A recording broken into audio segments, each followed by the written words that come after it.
Guys, here I am here in Manaoag, the Northern Basilica of the Philippines. So pagpasensya nyo na guys ang boses ng lingkod at hindi masyadong maganda. So ituturo ko kayo guys kung ano ang makikita rito sa Basilica Norte, ang Manaoag Church. Let's go!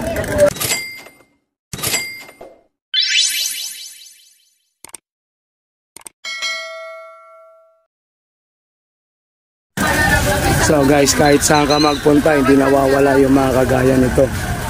Yan, may mga salubong, mga mabibili. Saan ka man magpunta. So meron din silang mga, siyempre dahil church ito guys, kaya marami silang mga binibenta na kagaya ng mga souvenirs na yan. Na dito lamang sa lugar ng Manaoag.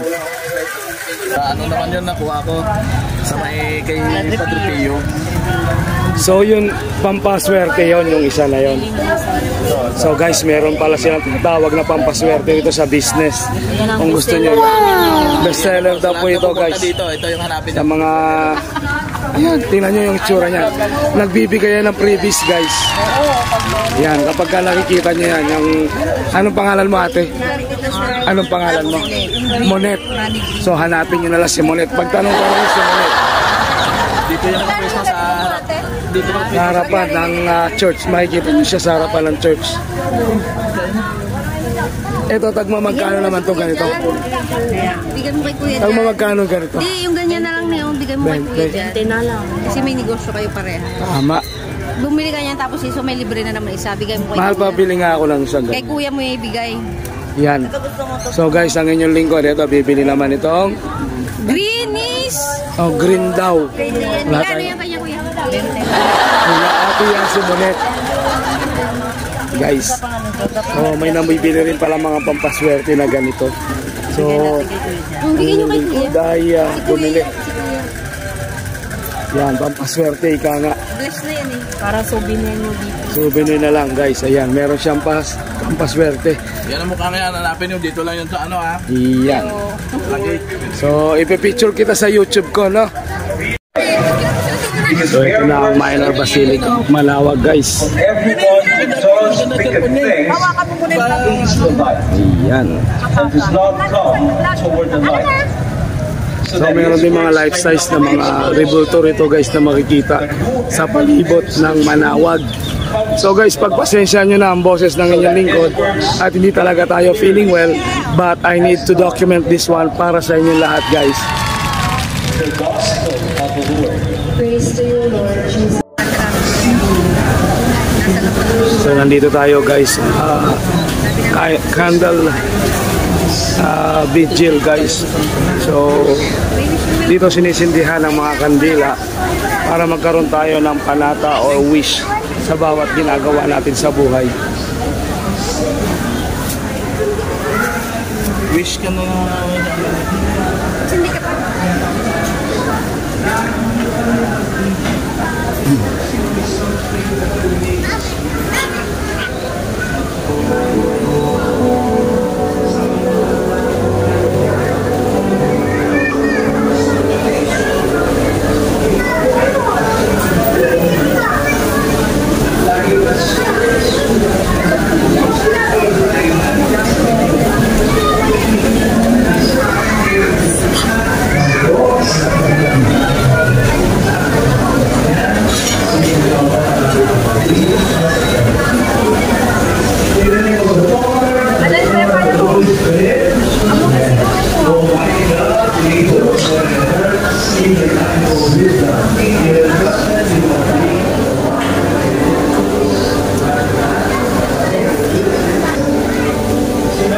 Father in heaven, may the light of Jesus rising in glory dispel the darkness of our hearts and minds.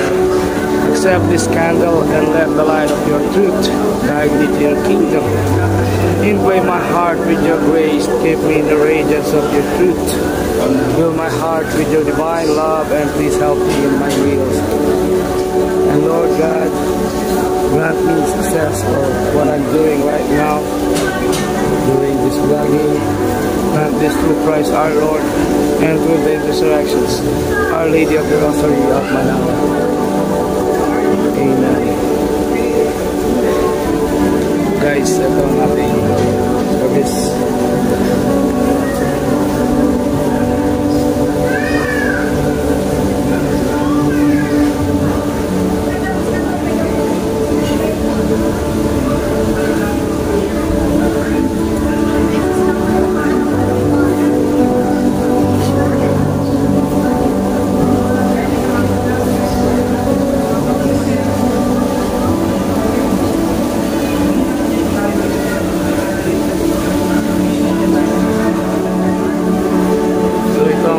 Na lugar guys na talagang dinarayo ng mga tao.